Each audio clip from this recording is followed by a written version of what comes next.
Alright, so I'm sure that if you even slightly care about basketball, you've heard about JJ Redick's response to Chris Russo when he pointed out that Bob Cousy had 29 assists in an NBA game.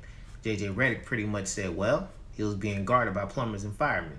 And while what JJ Redick said isn't wrong, it was completely unnecessary. He actually ended up offending the logo, Jerry West himself, who pretty much said JJ Redick ain't no superstar. Why is he even talking? Man's only averaged 12 points a game. And to be honest, I kind of understand where he's coming from. Man's pretty much insulted an entire generation of basketball players. And since he was a part of that generation, he's insulted. But to be fair, Bob Cousy himself even admitted that he was considering starting a driving school for women just to make ends meet because basketball was nowhere near as lucrative as it is nowadays. I do think Bob Cousy took it a step too far when he said that he was more talented than JJ Redick though. It's a fact that kids have more access to resources when it comes to the game of basketball than they ever did, especially when Bob Cousy was a kid. So it only makes sense that the level of competition increases as well. In fact, the average person is bigger, stronger, and faster than they was in 1950. Like, this ain't just a basketball thing. This is happening across sports, period.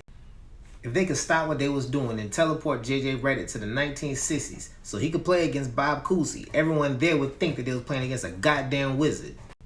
Like, could you imagine this dude pulling up from 30 feet while everyone else is just trying to stop him from getting to the basket? With all that being said, you can only play against who's in front of you. And it's not Bob Cousy's fault that he was born as early as he was. It is not JJ Redick's fault that he was born during the period of time that he was. I mean, what was Bob Cousy supposed to do? Not bust their ass because they plumbers? And this is exactly why I hate comparing generations, because it's something that we'll never actually know the answer to. Could Bob Cousy have played in today's NBA? Probably not. But had he grown up during this particular time period, could he? Maybe. We don't know.